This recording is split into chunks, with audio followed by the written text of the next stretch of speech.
As we strolled slowly back toward the boat, planning and discussing this, we were suddenly startled by a loud and unmistakable detonation. "A shell from the U-33, exclaimed von Schoenvorts.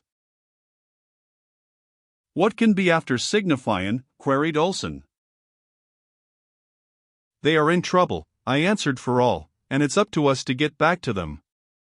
Drop that carcass," I directed the men carrying the meat, "and follow me." I set off at a rapid run in the direction of the harbor. We ran for the better part of a mile without hearing anything more from the direction of the harbor, and then I reduced the speed to a walk, for the exercise was telling on us who had been cooped up for so long in the confined interior of the U-33. Puffing and panting, we plodded on until within about a mile of the harbor we came upon a sight that brought us all up standing. We had been passing through a little heavier timber than was usual to this part of the country, when we suddenly emerged into an open space in the center of which was such a band as might have caused the most courageous to pause. It consisted of upward of 500 individuals representing several species closely allied to man. There were anthropoid apes and gorillas, these I had no difficulty in recognizing, but there were other forms which I had never before seen, and I was hard put to it to say whether they were ape or man. Some of them resembled the corpse we had found upon the narrow beach against Caprona's seawall, while others were of a still lower type, more nearly resembling the apes, and yet others were uncannily manlike, standing there erect, being less hairy and possessing better-shaped heads.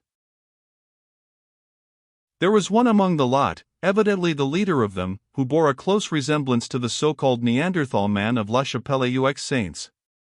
There was the same short, stocky trunk upon which rested an enormous head habitually bent forward into the same curvature as the back, the arms shorter than the legs, and the lower leg considerably shorter than that of modern man, the knees bent forward and never straightened. This creature and one or two others who appeared to be of a lower order than he, yet higher than that of the apes, carried heavy clubs. The others were armed only with giant muscles and fighting fangs, nature's weapons. All were males, and all were entirely naked, nor was there upon even the highest among them a sign of ornamentation. At sight of us they turned with bared fangs and low growls to confront us. I did not wish to fire among them unless it became absolutely necessary, and so I started to lead my party around them, but the instant that the Neanderthal man guessed my intention, he evidently attributed it to cowardice upon our part, and with a wild cry he leaped toward us, waving his cudgel above his head. The others followed him, and in a minute we should have been overwhelmed. I gave the order to fire, and at the first volley 6 of them went down, including the Neanderthal man. The others hesitated a moment and then broke for the trees, some running nimbly among the branches, while others lost themselves to us between the boles. Both von Schoenvorts and I noticed that at least 2 of the higher, man-like types took to the trees quite as nimbly as the apes, while others that more nearly approached man in carriage and appearance sought safety upon the ground with the gorillas. An examination disclosed that 5 of our erstwhile opponents were dead and the 6th, the Neanderthal man, was but slightly wounded, a bullet having glanced from his thick skull, stunning him. We decided to take him with us to camp, and by means of belts we managed to secure his hands behind his back and place a leash around his neck before he regained consciousness. We then retraced our steps for our meat, being convinced by our own experience that those aboard the U-33 had been able to frighten off this party with a single shell, but when we came to where we had left the deer it had disappeared. On the return journey Whiteley and I preceded the rest of the party by about 100 yards in the hope of getting another shot at something edible, for we were all greatly disgusted and disappointed by the loss of our venison. Whiteley and I advanced very cautiously, and not having the whole party with us, we fared better than on the journey out, bagging 2 large antelope not a half-mile from the harbor. So with our game and our prisoner we made a cheerful return to the boat, where we found that all were safe. On the shore a little north of where we lay there were the corpses of 20 of the wild creatures who had attacked Bradley and his party in our absence, and the rest of whom we had met and scattered a few minutes later. We felt that we had taught these wild ape-men a lesson and that because of it we would be safer in the future, at least safer from them, but we decided not to abate our carefulness one whit, feeling that this new world was filled with terrors still unknown to us, nor were we wrong. The following morning we commenced work upon our camp, Bradley, Olsen, von Schoenvorts, Miss LaRue, and I having sat up half the night discussing the matter and drawing plans. We set the men at work felling trees, selecting for the purpose jarrah, a hard, weather-resisting timber which grew in profusion nearby. Half the men labored while the other half stood guard, alternating each hour with an hour off at noon. Olsen directed this work. Bradley, von Schoenvorts and I, with Miss LaRue's help, staked out the various buildings and the outer wall. When the day was done, we had quite an array of logs nicely notched and ready for our building operations on the morrow, and we were all tired, for after the buildings had been staked out we all fell in and helped with the logging, all but von Schoenvorts. He, being a Prussian and a gentleman, couldn't stoop to such menial labor in the presence of his men, and I didn't see fit to ask it of him, as the work was purely voluntary upon our part. He spent the afternoon shaping a swagger stick from the branch of jarrah and talking with Miss LaRue, who had sufficiently unbent toward him to notice his existence. We saw nothing of the wild men of the previous day, and only once were we menaced by any of the strange denizens of Caprona, when some frightful nightmare of the sky swooped down upon us, only to be driven off by a fusillade of bullets. The thing appeared to be some variety of pterodactyl, and what with its enormous size and ferocious aspect was most awe-inspiring. There was another incident, too, which to me at least was far more unpleasant than the sudden onslaught of the prehistoric reptile. Two of the men, both Germans, were stripping a felled tree of its branches. Von Schoenvorts had completed his swagger stick, and he and I were passing close to where the two worked. One of them threw to his rear a small branch that he had just chopped off, and as misfortune would have it, it struck von Schoenvorts across the face. It couldn't have hurt him, for it didn't leave a mark, but he flew into a terrific rage, shouting, "Attention," in a loud voice. The sailor immediately straightened up, faced his officer, clicked his heels together and saluted. "Pig," roared the Baron, and struck the fellow across the face, breaking his nose. I grabbed von Schoenvorts' arm and jerked him away before he could strike again, if such had been his intention, and then he raised his little stick to strike me, but before it descended the muzzle of my pistol was against his belly and he must have seen in my eyes that nothing would suit me better than an excuse to pull the trigger. Like all his kind and all other bullies, von Schoenvorts was a coward at heart, and so he dropped his hand to his side and started to turn away, but I pulled him back, and there before his men I told him that such a thing must never again occur, that no man was to be struck or otherwise punished other than in due process of the laws that we had made and the court that we had established. All the time the sailor stood rigidly at attention, nor could I tell from his expression whether he most resented the blow his officer had struck him or my interference in the gospel of the Kaiserbreed. Nor did he move until I said to him, "Plesser, you may return to your quarters and dress your wound." Then he saluted and marched stiffly off toward the U-33. Just before dusk we moved out into the bay 100 yards from shore and dropped anchor, for I felt that we should be safer there than elsewhere. I also detailed men to stand watch during the night and appointed Olsen officer of the watch for the entire night, telling him to bring his blankets on deck and get what rest he could. At dinner we tasted our first roast Caprona antelope, and we had a mess of greens that the cook had found growing along the stream. All during the meal von Schoenvorts was silent and surly. After dinner we all went on deck and watched the unfamiliar scenes of a Capronian night, that is, all but von Schoenvorts. There was less to see than to hear. From the great inland lake behind us came the hissing and the screaming of countless saurians. Above us we heard the flap of giant wings, while from the shore rose the multitudinous voices of a tropical jungle, of a warm, damp atmosphere such as must have enveloped the entire earth during the Paleozoic and Mesozoic eras. But here were intermingled the voices of later eras, the scream of the panther, the roar of the lion, the baying of wolves and a thunderous growling which we could attribute to nothing earthly but which one day we were to connect with the most fearsome of ancient creatures. One by one the others went to their rooms, until the girl and I were left alone together, for I had permitted the watch to go below for a few minutes, knowing that I would be on deck. Miss LaRue was very quiet, though she replied graciously enough to whatever I had to say that required reply. I asked her if she did not feel well. "Yes," she said, "but I am depressed by the awfulness of it all. I feel of so little consequence, so small and helpless in the face of all these myriad manifestations of life stripped to the bone of its savagery and brutality. I realize as never before how cheap and valueless a thing is life. Life seems a joke, a cruel, grim joke. You are a laughable incident or a terrifying one as you happen to be less powerful or more powerful than some other form of life which crosses your path, but as a rule you are of no moment whatsoever to anything but yourself. You are a comic little figure, hopping from the cradle to the grave. Yes, that is our trouble, we take ourselves too seriously, but Caprona should be a sure cure for that. She paused and laughed.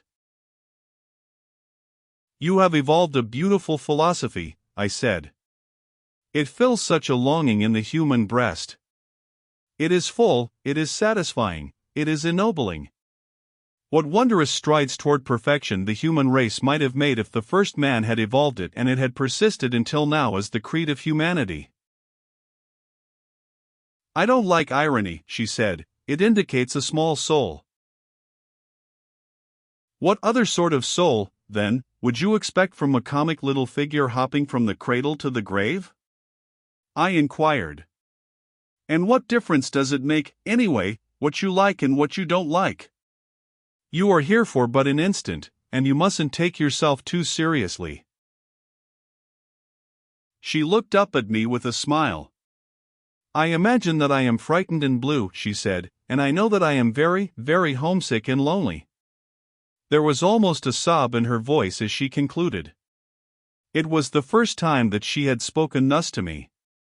Involuntarily, I laid my hand upon hers where it rested on the rail. I know how difficult your position is, I said, but don't feel that you are alone. There is one here who would do anything in the world for you, I ended lamely. She did not withdraw her hand, and she looked up into my face with tears on her cheeks, and I read in her eyes the thanks her lips could not voice. Then she looked away across the weird moonlit landscape and sighed. Evidently her newfound philosophy had tumbled about her ears, for she was seemingly taking herself seriously. I wanted to take her in my arms and tell her how I loved her, and had taken her hand from the rail and started to draw her toward me when Olsen came blundering up on deck with his bedding. The following morning we started building operations in earnest, and things progressed finely. The Neanderthal man was something of a care, for we had to keep him in irons all the time, and he was mighty savage when approached, but after a time he became more docile, and then we tried to discover if he had a language. Liz spent a great deal of time talking to him and trying to draw him out, but for a long while she was unsuccessful. It took us 3 weeks to build all the houses, which we constructed close by a cold spring some 2 miles from the harbor. We changed our plans a trifle when it came to building the palisade, for we found a rotted cliff nearby where we could get all the flat building stone we needed, and so we constructed a stone wall entirely around the buildings. It was in the form of a square, with bastions and towers at each corner which would permit an enfilading fire along any side of the fort, and was about 135 feet square on the outside, with walls 3 feet thick at the bottom and about 1.5 feet wide at the top, and 15 feet high. It took a long time to build that wall, and we all turned in and helped except von Schoenvorts, who, by the way, had not spoken to me except in the line of official business since our encounter, a condition of armed neutrality which suited me to a T. We have just finished it, the last touches being put on today. I quit about a week ago and commenced working on this chronicle for our strange adventures, which will account for any minor errors in chronology which may have crept in. There was so much material that I may have made some mistakes, but I think they are but minor and few. I see in reading over the last few pages that I neglected to state that Liz finally discovered that the Neanderthal man possessed a language. She has learned to speak it, and so have I, to some extent. It was his name he says is AM, or AHM, who told us that this country is called Caspak. When we asked him how far it extended, he waved both arms about his head in an all-including gesture which took in, apparently, the entire universe. He is more tractable now, and we are going to release him, for he has assured us that he will not permit his fellows to harm us. He calls us Gallus and says that in a short time he will be a Gallu. It is not quite clear to us what he means. He says that there are many Gallus north of us, and that as soon as he becomes one he will go and live with them. AHM went out to hunt with us yesterday and was much impressed by the ease with which our rifles brought down antelopes and deer. We have been living upon the fat of the land, AHM having shown us the edible fruits, tubers and herbs, and twice a week we go out after fresh meat. A certain proportion of this we dry and store away, for we do not know what may come. Our drying process is really smoking.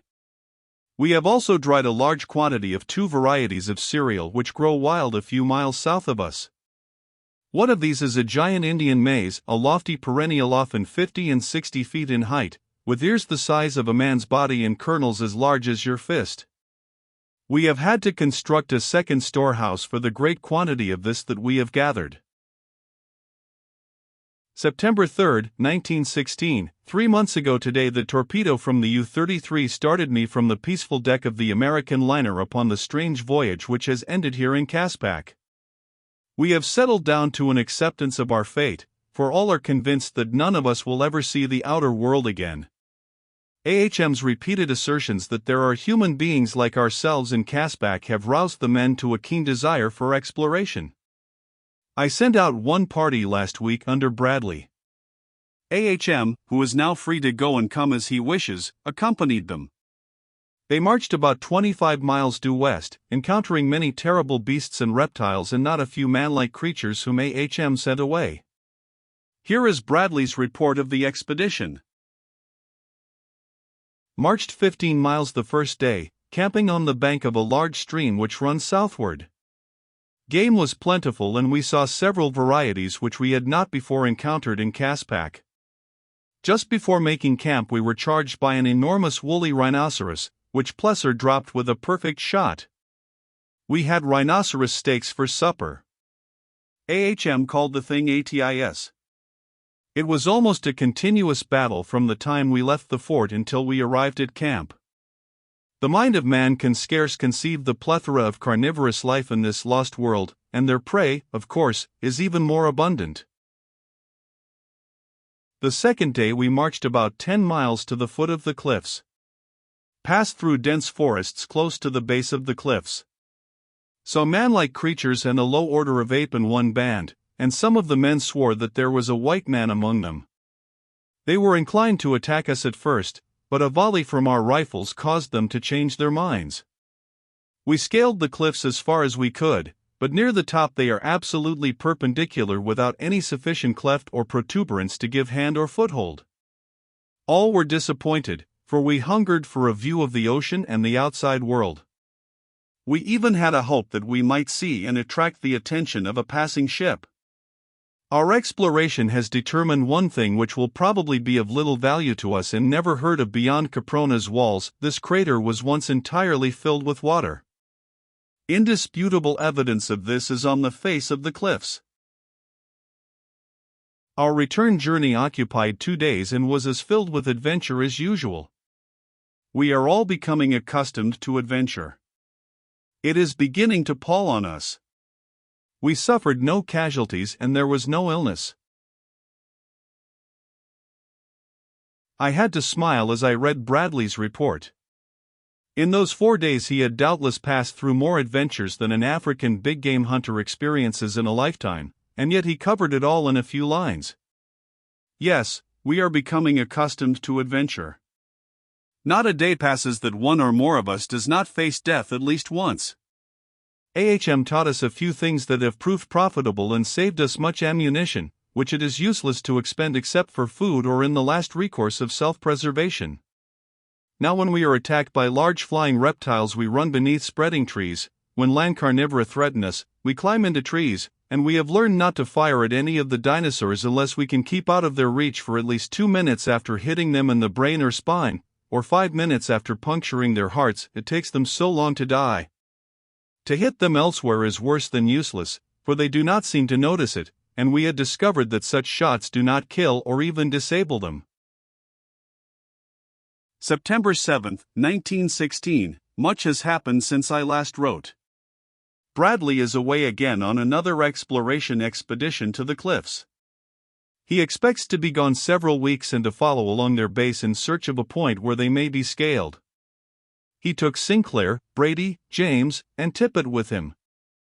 AHM has disappeared.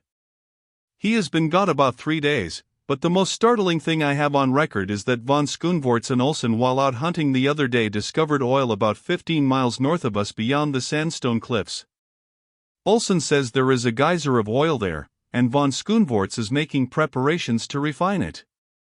If he succeeds, we shall have the means for leaving Caspak and returning to our own world. I can scarce believe the truth of it. We are all elated to the seventh heaven of bliss. Pray God we shall not be disappointed. I have tried on several occasions to broach the subject of my love to Liz, but she will not listen.